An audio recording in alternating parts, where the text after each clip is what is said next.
Friday. So, product training po tayo, mutual fund. So, nakikita po natin yung ating dito yung pagtaas, pagbaba ng ating market. So, yun po yung ating pag-aaralan. Hindi po tayo matatakot. So, ako po ang yung speaker for tonight, Susan Santome, one of the registered associate financial planner dito po sa IMG. At isa po akong Ilocana. So, kung meron po tayo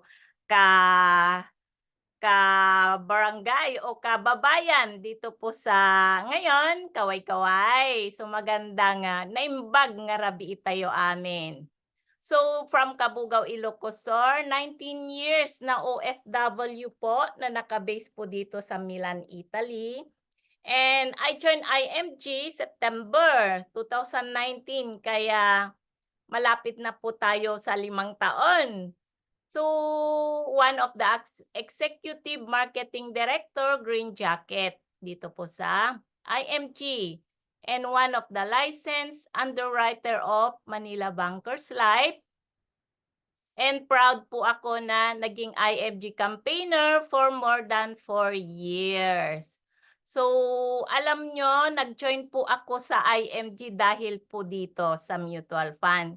Dahil nung una, hindi ko po alam kung paano ako makapag-invest sa mutual fund. So, nandito ako, ituturo ko sa inyo kung paano ko natutunan paano naging maganda yung aking pag-iimbest sa mutual fund.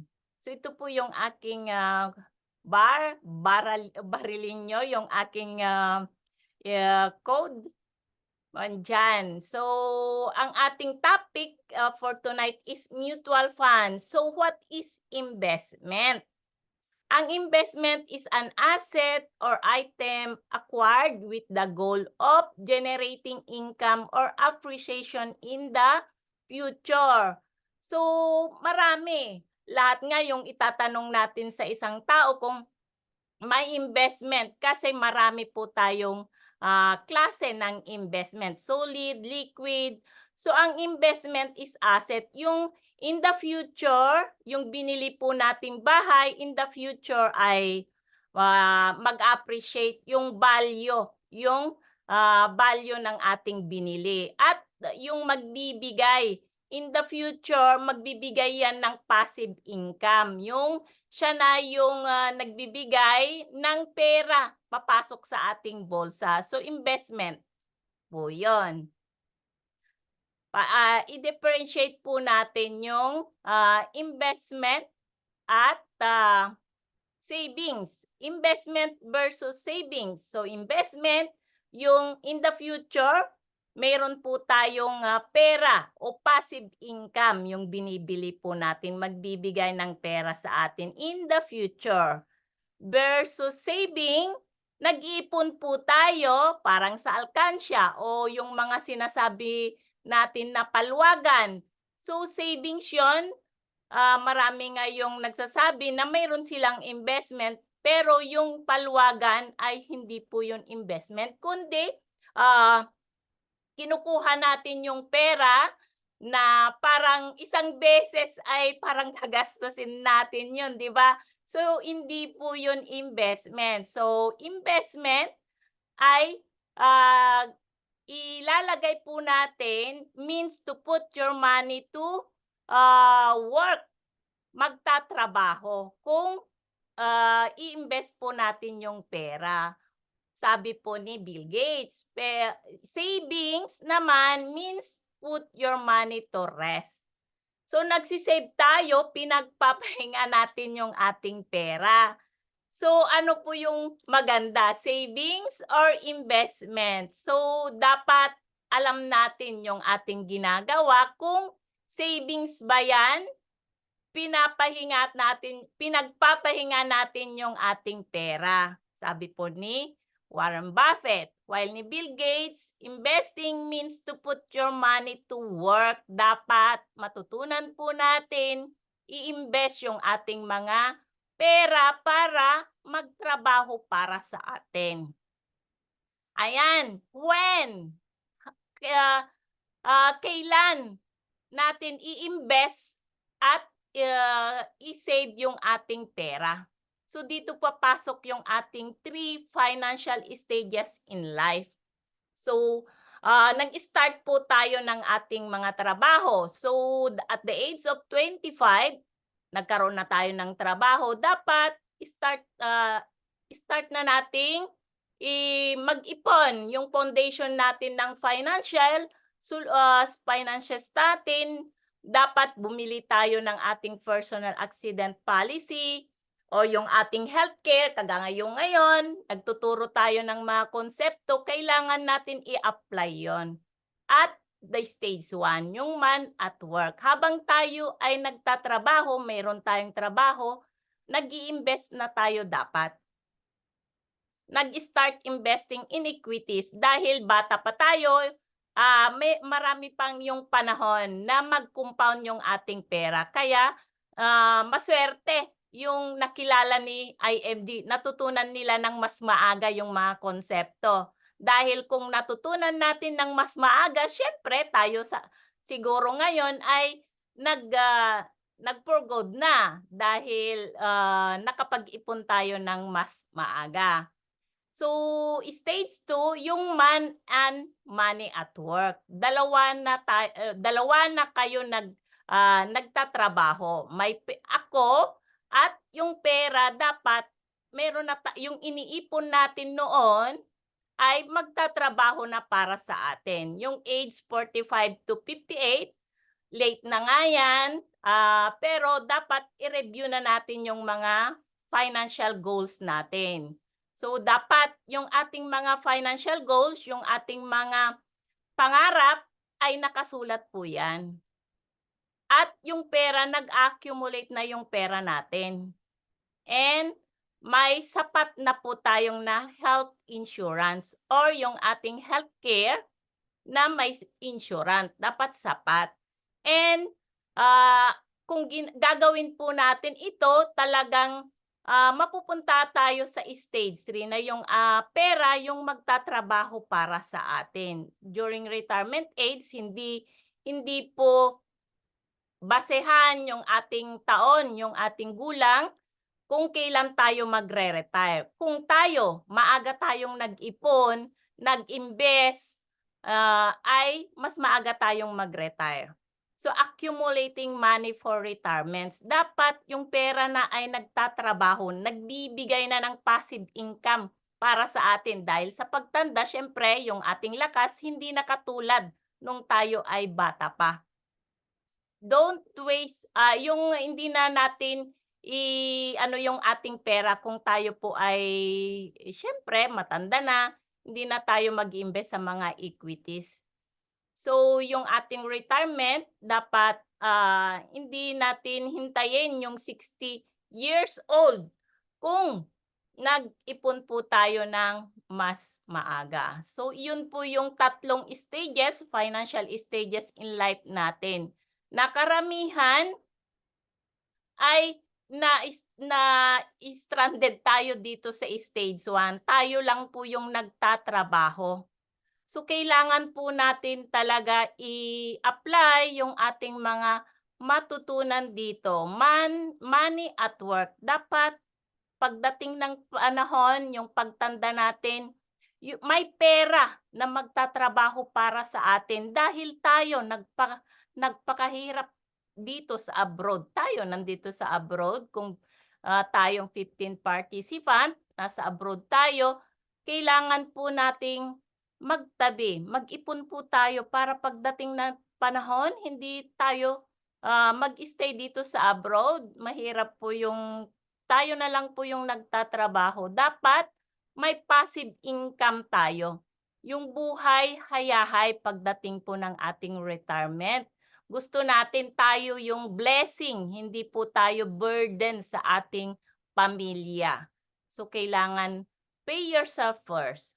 So, yun po yung 3 nating 3 financial stages in life na dapat natin sundin. Yan po yung ating mapa direksyon para gawin. Bakit naman natin kailangan mag-save at mag-invest? Yun po yung ating pagtaas ng bilihin. So to beat inflation, alam natin na tumataas yung lalo na dito sa atin ngayon ay yung €100 ay hindi na kasya sa isang linggo kung bibilhin natin lahat yung ating gusto. So dito nakikita natin yung ₱1,000. Pag sa Pilipinas, ₱1,000, pare-parehas lang yan na 1,000, pero yung nabibili, yung value ng ating pera ay lumiliit. So kailangan po nating mag-invest para malabanan natin yung pagtaas ng bilihin. At yung pangalawa, yun po yung para ma-achieve po natin yung mga financial goals natin. Kung hindi po tayo mag-invest, mahihirapan po tayo na ma-achieve yung mga goals natin. So ano-ano yung mga pangarap natin, yung mga goals natin sa ating buhay? So marami tayo. Yung ating healthcare, so yung pangarap mo na makapagpatayo ng isang bahay na malaki, yung education ng ating mga anak. So kung tayo po ay mahilig mag-travel, kailangan din nating pag-ipunan yan dahil masarap yung mag-travel na pinag-ipunan po natin, hindi po sa utang.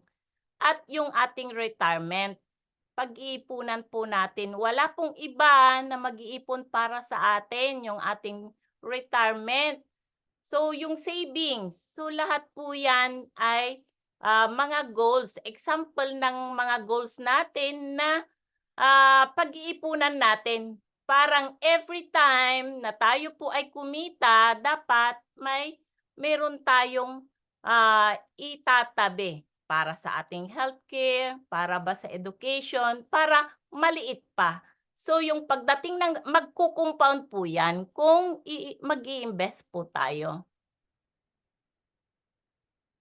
So dahil sabi po ng ating CEO ni Sir Rex Mendoza, goals without deadlines are just dreams.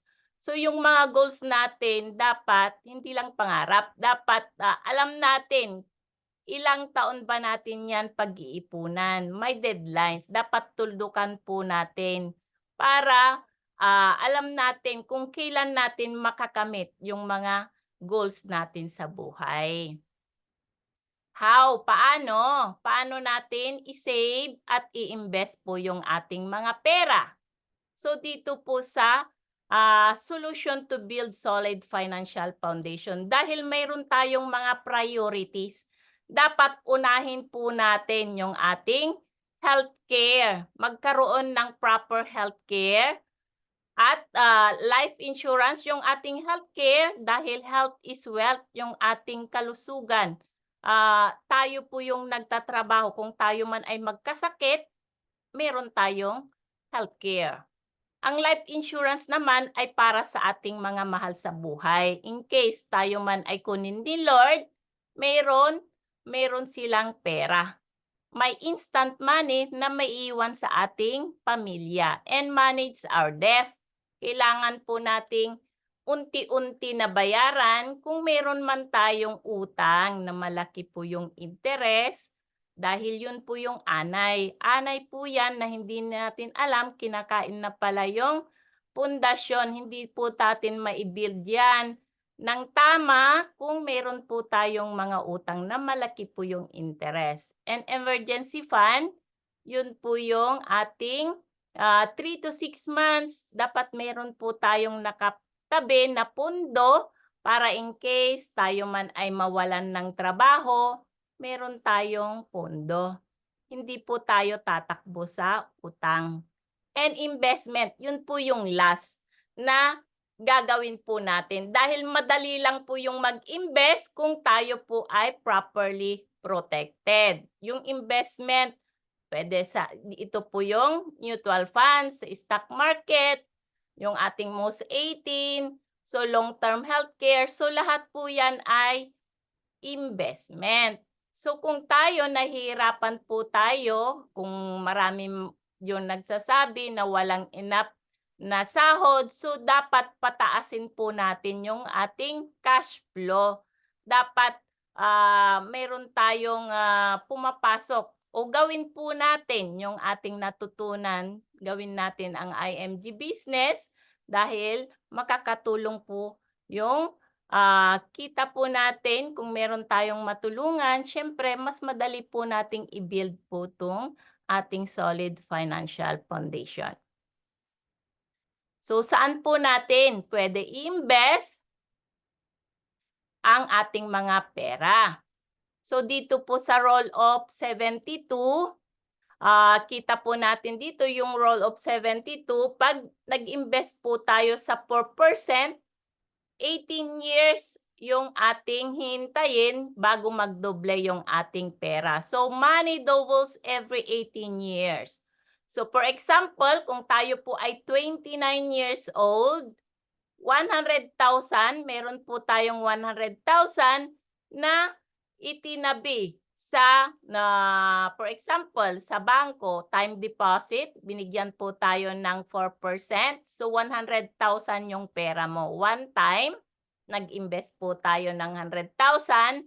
So, 29 plus 18, 47 years old, mayroon ka ng 200,000. So, nagtrabaho. So, at the age of 65, magre-retire ka na, 400,000 po yung pera mo. So, si bangko, syempre, hindi naman linalagay sa vault yung ating 100,000, kundi pinautang o yung mga ininvest. Dahil alam nila, i-invest sa stock market, so more than 12% pa yan.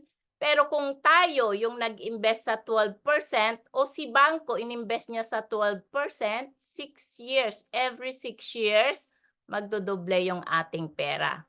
So at the age of 29, same age, 100,000 yung ating pera. So every 6 years, 35 years old, 200, 41 years old, 400, 47, 800, at the age of 65, naging 6.4. So bumalik po tayo bumalik tayo sa bangko, binigay. Ito na yung pera mo, 100,000. So naging 400,000. So kumita yung bangko ng 6 million. Binalik niya lang po sa atin yung 400. So ganun po yung rule of 72. Alam na natin. Pero pag hindi po natin yan gagawin, hindi po natin i-apply, ay wala po. Useless din po na nag-aaral tayo na hindi po natin i-apply. So people who don't understand how money works, they end up working for money. So totoo po yan dahil ako rin noon, hindi ko rin alam yan. So thankful, nakilala ko talaga si IMG at ginagawa nating i-share dahil gusto natin na matutunan din ng iba, hindi lang yung tayo yung may alam. So people who understand how money works, they let money work for them. So tayo, 'di ba? Alam na natin na 16 participant, alam natin na pagtrabahuin yung pera natin ngayon. So kailangan gawin po natin dahil wala pong gagawa para sa atin. And how compounding interest work for us? Paano ba mag-compound? Paano ba magtrabaho yung pera para sa atin? So kung kaya po natin nang mag-save ng monthly ng 1,000 pesos, kung yung goal po natin ay 20 years na tayo po ay mag-iipon, ang goal po natin is 1 million, sino po sa atin ang may gusto na makapag-ipon ng 1 million pesos? Pakitaas nga ang kamay kung gusto nating makaipon ng 1 million. Paano natin gagawin na makapag-ipon ng 1 million? So, mahirap po yan. Yung disiplina ang una na gusto mo makaipon ng 1 million. So, 1,000 pesos. 20 years na pag-iipunan po natin. Kung dito sa Europe, €20, kulang na €20 dahil ang taas po ng rate. So 20 years every time. So marami nga yung more than 25 years na nagtatrabaho pero kung tatanungin mo kung ano po yung naipon, ay utang pa rin. So kung gusto po natin talaga makapag-ipon, alam natin kung ano yung gusto natin. Ano yung goal mo? Gusto mo ba makapag-ipon ng 1 million? So kung gusto natin, yun po yung ₱1,000 every time. Kung gusto mong i-invest sa 12%, maging more or less 1 million po yun.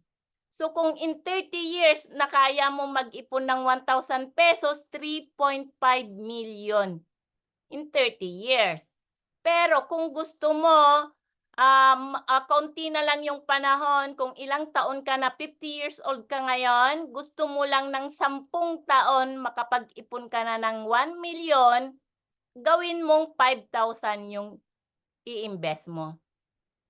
I-invest mo yan sa 10% o sa 12%. Kahit nga sa 8%, depende sa kaya po natin kung ano po yung kailangan. Dapat may specify kung ano po yung goal, kung kailan po natin kailangan yung pera. So kung ang goal mo is makapag-ipon ng 1 million o gusto mo naman makapag-ipon ng 17 million, in 30 years, 5,000, consistent na mag-i-invest po tayo, meron tayong maiipon. In 10 years, meron tayong milyon. So, ganyan po mag-compound yung ating pera. So, who will help us? Siyempre, nandito po kami, nandito po si IMG na tutulong po sa atin. Dapat magbigay po tayo ng oras. So, kay Ramper Financial po tayo mag-i-invest, hindi po kay IMG. So, ang Ramper ay matagal na at registered sa Security and Exchange Commission. At dito po matagpuan sa Makati. So since 1993, nag-start po ang Ramper Financial. At siya po yung ating President and CEO of Ramper Financial Incorporation, si Sir Rex Mendoza. Ito po yung maid ni Brother Bo Sanchez. Kung kilala po natin, si Brother Bo Sanchez ay spiritual advisor po natin dito sa IMG. At yung maid niya ay naging millionaire. So my maid invest in the stock market. Tinulungan niya o tinuruan niya na nag-invest sa stock market. Ay imagine, magkano lang ang sahod ng katulong sa Pilipinas. Compare dito sa atin sa abroad. So mas malaki. So tayo rin ay may karapatan kung alam lang natin mag-invest. Talagang yung mag-invest sa stock market is dapat matutunan natin dahil diyan talaga. Pero kailangan natin maintindihan kasi diyan po talaga kumita yung marami pero maintindihan lang natin lahat. So sa mutual funds tayo mag-umpisa. So 2 ways to invest in stock market. 2 yung direct stock investing, ikaw yung driver. Ikaw yung gagawa ng lahat. Ikaw yung bibili, ikaw yung mag-analyze ikaw yung mas malaki yung kailangan na pera kung direct stock investing. Ikaw yung driver kaya hindi ka pwedeng matulog dahil ikaw yung gagawa ng lahat. While yung ating indirect stock investing ay tayo yung pasaheros. Passenger tayo, mayroon tayong driver na siya yung gagawa para sa atin. So kahit gaano tayo ka-busy, basta mag-invest lang tayo na mag-invest. Yun po yung ating job. Mag-invest po tayo para dumami po yung ating share. So yun po yung isa sa mga benefit po natin kung tayo po ay IMG member. meron po tayong Soldibo Mutual Funds. Ito po yung workflow of mutual fund na tayo lahat dito, 17 participant. So tayo po ay investor. Lahat po tayo ay mag-invest. Depende po sa gusto natin, sa kaya natin na invest. So lahat may nag-invest ng 1,000, 2,000, 5,000, 100,000. Yung pera na yun ay pagsama-samahin. So may pan-house tayo. At si fund manager, expert po yung ating fund manager na siya po yung mag-i-invest dito po sa mga securities, stock or bonds, kagaya po ng Jollibee, Pure Food, BDO, Meralco, lahat yung sa 10 niya i-invest po yan. So dapat kung saan tayo kumakain, saan yung mga kuryente po natin, dapat maging part po tayo.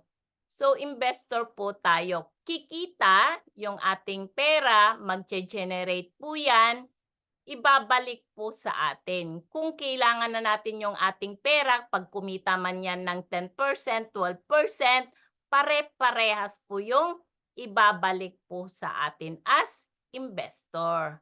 So, ganyan po yung ating mutual funds. Diversified po yan. Mga konsepto sa pag-i-invest. So basic concept in investing. Risk-reward trade-off.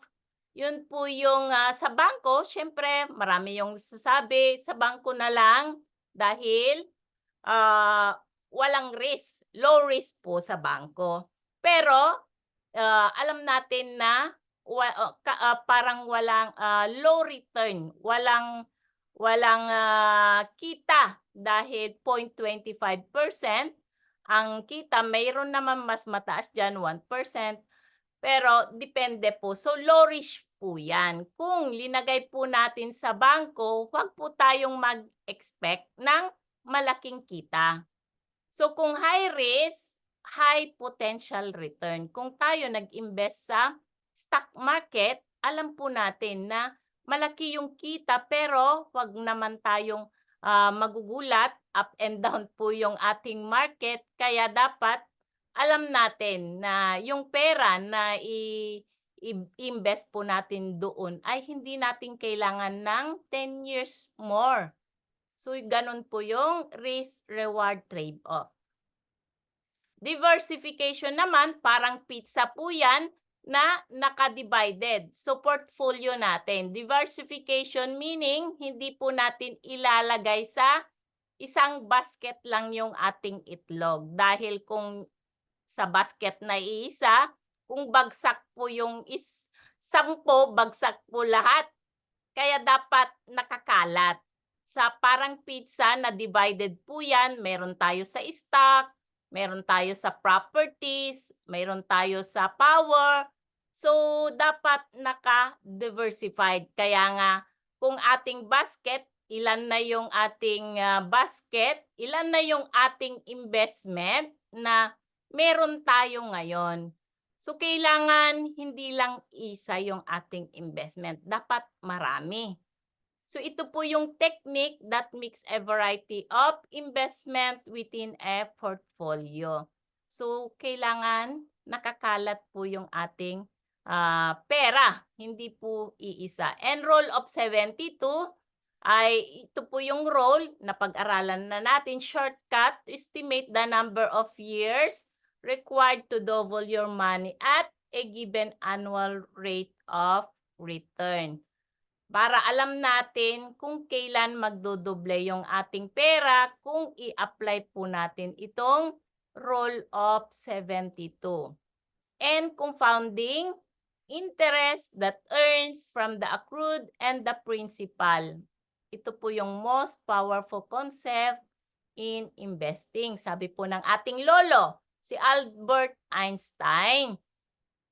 So yung interest ng anak, nagkaanak, so nagkaapo. So compounding, hindi talagang ganito po yung rule of 72 na pag-aralan natin kanina at yung compounding interest. So yung anak kaya mag-compound po yung ating pera. Yun nga sabi ko, kung magkano yung goal natin. Kung 1 million yung gusto nyong ma-achieve, so in 20 years, 1,000 lang yung ating iipunin, ay in the future, more or less 1 million po in 20 years. Kung gusto natin makaipon ng mas madali, 10 years, ilagay po natin sa 8%, 5,000 pesos na ang kailangan natin. Kung mas konti po yung time natin, yung panahon. So, ang pagpapalago ng ating pera, kailangan po ng panahon. Time. Kaya nga sabi natin, time is gold. Kasi yung mga bata ngayon, maganda na sila ay mag-umpisa ng bata. Mas bata, mas maganda dahil yung panahon ay kailangan para mag-compound po yung ating pera. Yun po ang kailangan, mahabang panahon. So yung types of mutual funds and projected return. So kung ikaw ay very conservative, ikaw po ay matakutin, ay ilagay po natin sa bangko o sa money market fund yung ating pera. So kikita naman yan ng 0.5% to 1% per annum. So ang money market fund ay very conservative type of mutual fund na naka-invest in short-term time deposit cash, cash equivalent. So gusto mo lang, ito ay very short-term to less than 1 year ay kailangan mo na yung pera mo. So ikaw ay very conservative type of investor. Conservative naman, ito po ay sa bond fund. Sa bond fund natin ilalagay 4 to 6% per annum. Kikita po yan ng 4% to 6% per annum. Bond fund, low risk po yan of type of mutual fund. So kung ikaw ay conservative, gusto mo lang 1 to 2 years ay kailangan mo na yung pera mo. So short term, yung goal mo diyan na ilalagay po natin sa bond fund, just like our emergency fund. So, kikita pa yung ating emergency fund, hindi natin alam kung kailan natin kailangan. So, pwede nating ilagay dito sa bond fund dahil makukuha natin agad. At least, kumita yung ating pera. Conservative po. Moderate, yan po yung capital growth, 12% to 15% per annum. So, balance fund po natin ilalagay.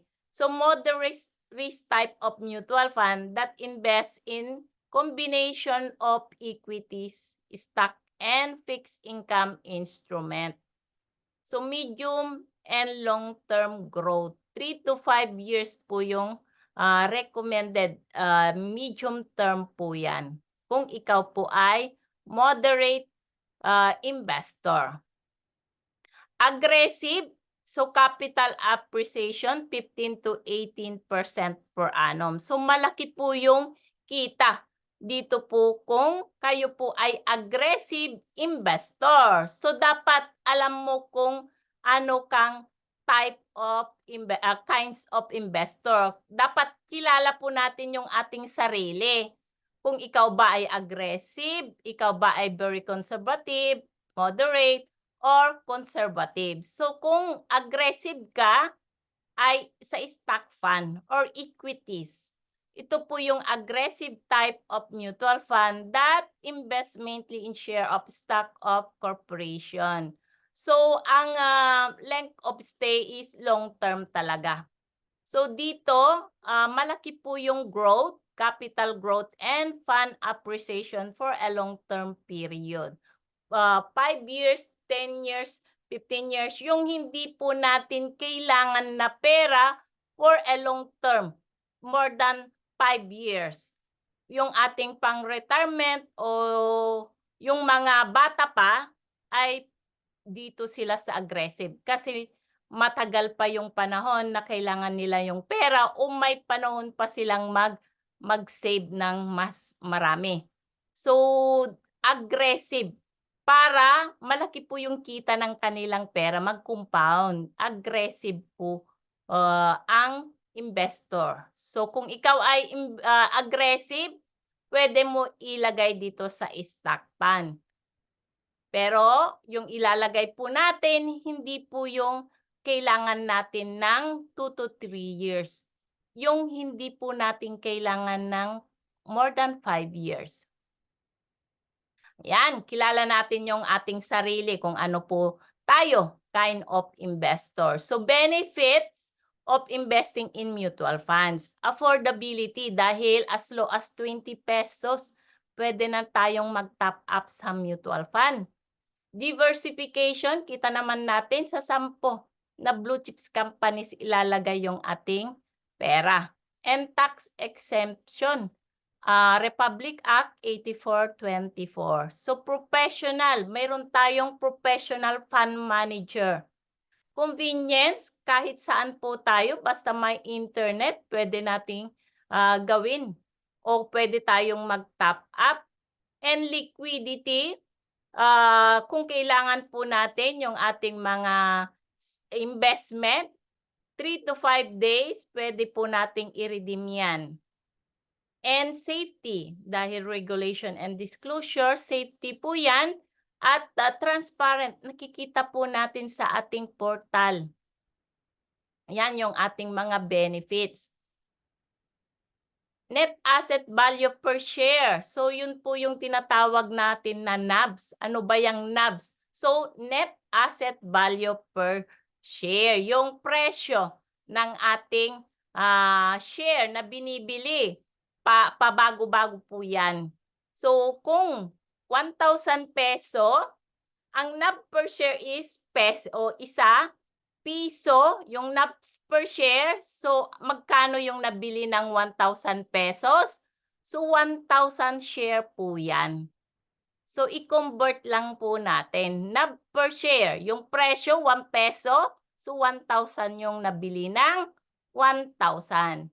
So, ito po yung peso cost averaging na kung tayo, peso means that you buy mutual fund share for a set amount of money each month. So, quarterly or long term.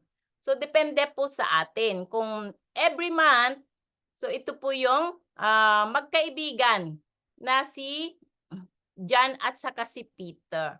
Si John, meron siyang agad 12,000 pesos. Bumili siya ng one time dahil meron siyang agad na 12,000 pesos. Ang NAVs per share, 1.1340. So, ang nabili niyang shares sa 12,000 is 10,582. So, one time lang siyang bumili. So, yun lang yung 12,000 niya. Si Peter naman, sinunod niya yung money cost averaging. Hindi niya tinitingnan kung magkano yung NAVs. Basta ang goal niya is mag-iipon siya ng 1 taon. So every month siya ay may sahod, itinatabi niya, ini-invest na niya yung 1,000 pesos. Ang NAVs ay pababa paakyat po yan. So ang NAVs, pag mataas yung presyo, mas kaunti yung mabibili. So kung bumaba yung NAVs per share, bumaba siya, so dumami yung kanyang share. So bumaba ulit hanggat naging 0.87. So 1,149 yung nabili niya.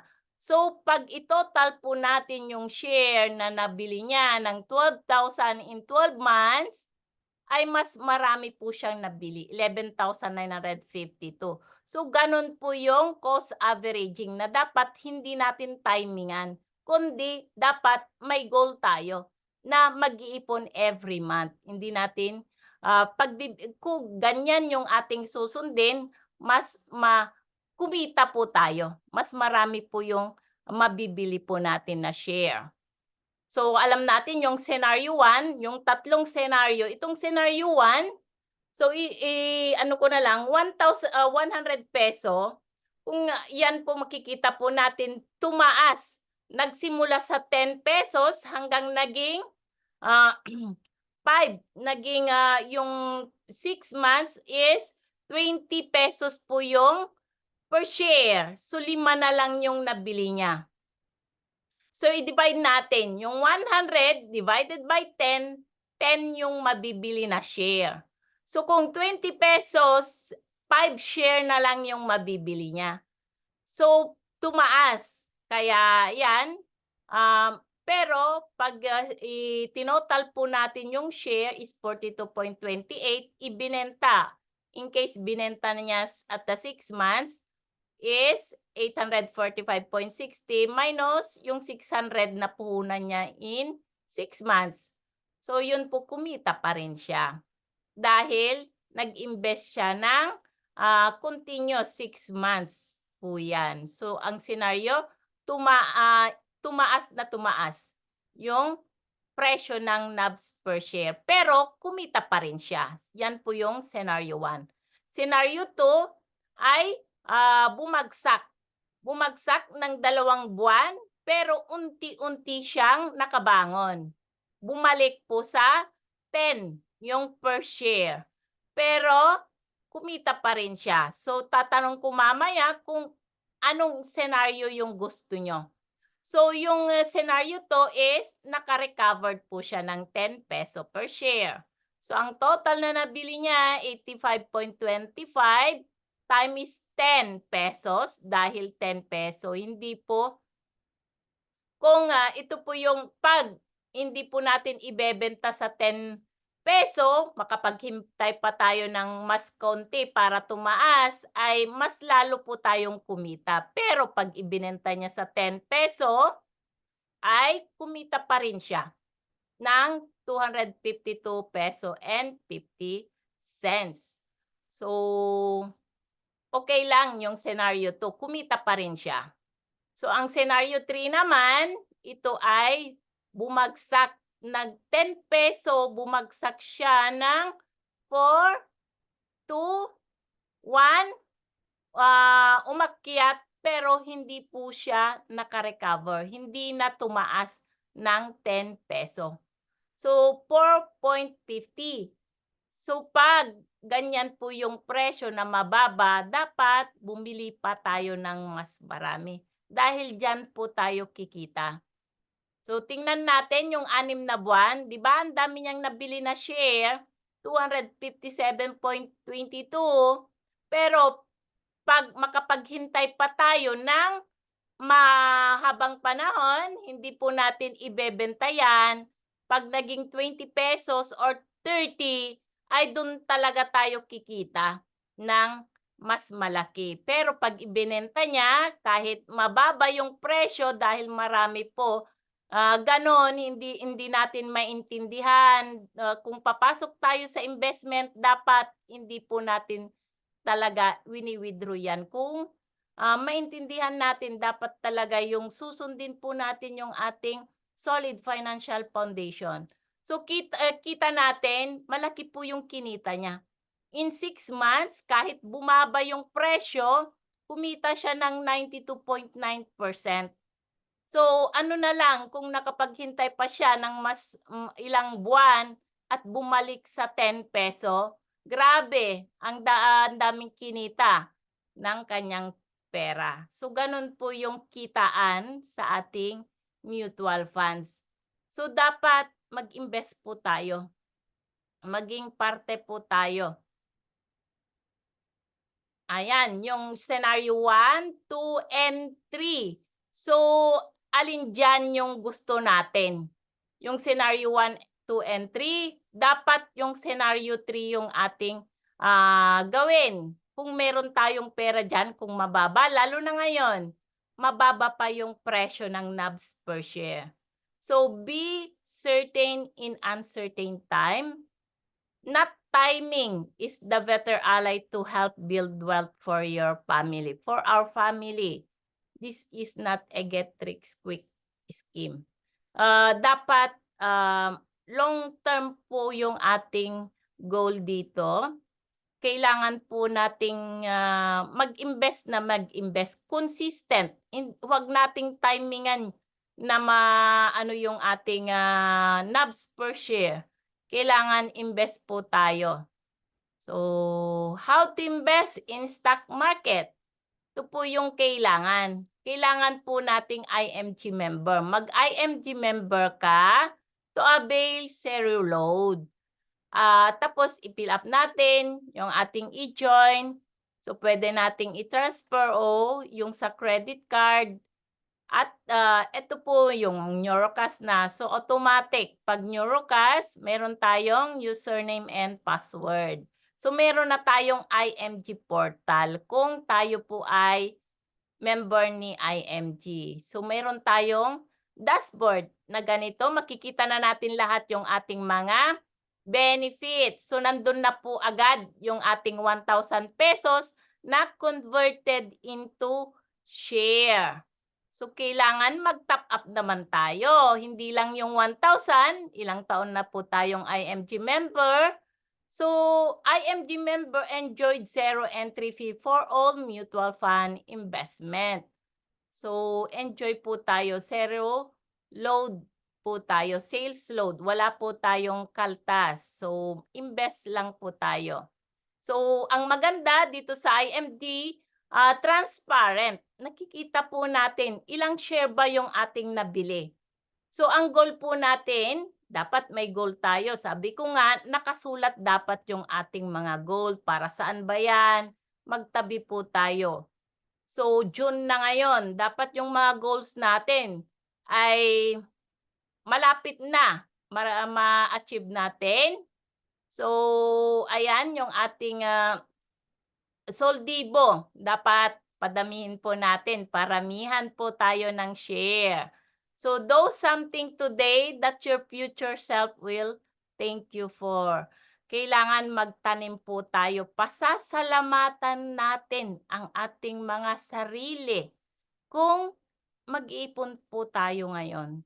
Dahil mabuti na lang, sabi ko nga sa aking sarili, kahit ngayon, nagpapasalamat ako dahil kahit nung wala pa ako sa IMG, nag-iipon ako.